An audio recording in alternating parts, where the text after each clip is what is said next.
Desde hace días cobra fuerza una teoría sobre el origen del coronavirus que ya había intentado asomarse en febrero, pero no terminó de cuajar. Claro, eran otros tiempos, pero ahora cuenta con el respaldo de fuentes confiables y agentes de inteligencia que prefirieron mantener el anonimato, así que probablemente seguirá presente varios meses.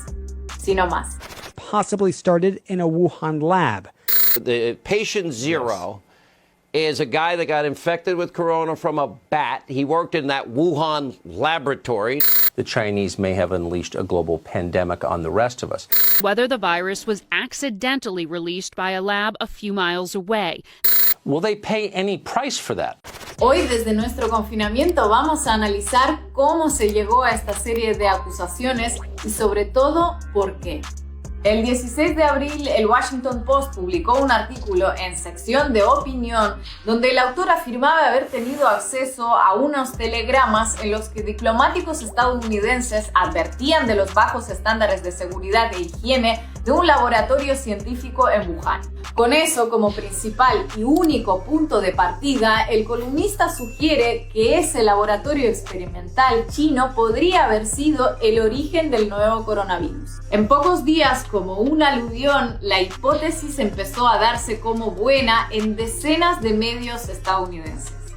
Or is there a possibility it was manufactured? Is there a possibility the spread was intentional? And that's just adding to the mystery over how this virus spread and where it came from. All the 40,000 Americans that will be dead by tomorrow morning, all the victims in Wuhan that could be tens or hundreds of thousands, all the dead in Lombardy, all the doctors and nurses, all the blood of all that is on the Chinese Communist Party's hands, on Xi and Wang Qishan and their other gangsters. That they protected themselves and screwed the rest of us with the help of the WHO. China is the largest state sponsor of pandemics. This is a biological Chernobyl. China is the one that's out of control. We're not going to let you destroy this country or our way of life. We've worked too hard and we fought too long to lose it to a Wuhan. That's what I said, a Wuhan virus. Sin embargo, la teoría del laboratorio en Wuhan como origen del coronavirus no es nueva y ya había sido desmentida en numerosos medios, entre ellos el propio Washington Post. Claro, para entender por qué dicha teoría fue denostada entonces como conspiranoica y ahora es retomada en forma de una grave denuncia, primero tenemos que situarnos en el contexto de hace 2 meses cuando la COVID-19 todavía no era pandemia y compararlo con el contexto actual. En aquel entonces, China había adoptado medidas draconianas como el confinamiento de millones de personas que desde Occidente se observaban con una mezcla de alivio, esperando que ahí terminaría todo, y de sentimiento de superioridad moral por considerarlas extremas y propias de regímenes totalitarios. Otro sentimiento más discreto entre sus rivales comerciales era el regocijo ante el espectáculo de contemplar a China arruinar solita su propia economía. En aquel entonces, Trump no solo no criticaba la gestión de China frente al virus, sino que la aplaudió en numerosas ocasiones. I think China is very, professionally run in the sense that they have everything under control. I really believe they are going to have it under control fairly soon. I spoke with President Xi, and they're working very, very hard, and I think it's going to all work out fine. Rough stuff, I tell you, rough stuff. We are in great shape. China's not in great shape right now, unfortunately, but they're working very hard. We'll see what happens. Pero un mes después, el panorama era completamente distinto, ninguna economía estaba a salvo y las medidas de confinamiento más o menos estricto se convirtieron en la regla general en casi todos los países. Los muertos y contagiados se acumulaban en Europa, América y más allá. Coincidencia o no, las más variadas teorías sobre la culpabilidad china comenzaron a cobrar fuerza según Occidente se iba viendo incapaz de contener la COVID-19 y empezó a ser consciente de sus efectos.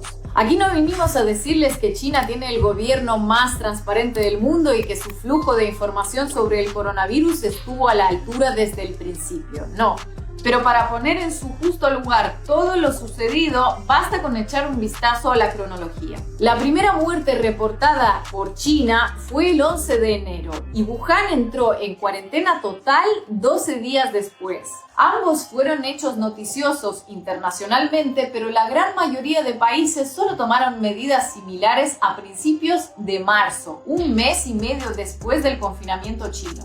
Teniendo en cuenta el periodo de incubación del virus, que es de 2 a 3 semanas, todos los contagios que se produjeron en el resto del mundo no se produjeron por la supuesta opacidad inicial china, porque de haber sido así, la situación en otros países se habría iniciado mucho antes con los miles de chinos que visitan a Europa como turistas cada mes. Así que incluso si es verdad que China no fue transparente al principio, lo fue con bastante tiempo de antelación para que el resto de países tomaran nota y se prepararan concienzudamente para la que les venía encima. O que el gobierno chino pusiera en cuarentena a una provincia con casi tantos habitantes como Reino Unido no fue suficiente pista como para darse cuenta que algo grave estaba pasando. Donald Trump, con elecciones programadas para noviembre, un sistema sanitario desbordado en varios estados y forzado por las circunstancias a adoptar medidas que chocan con las ideas de gran parte de su electorado, como el confinamiento,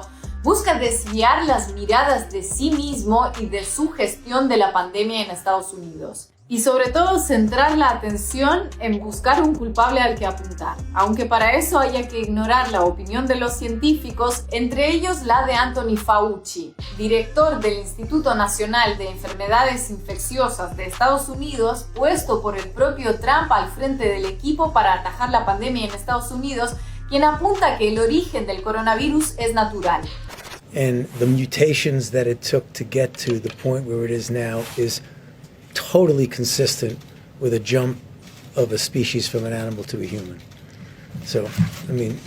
Aunque para eso haya que fingir amnesia ante el hecho de que desde hace años se conoce que 6 coronavirus, al menos 6, conviven con nosotros desde al menos el siglo XIX. Unos más agresivos que el nuevo coronavirus y otros que no provocan nada más grave que un simple resfriado. Algunos nos llegaron provenientes de animales más o menos exóticos como el murciélago y otros de criaturas tan extravagantes como la vaca.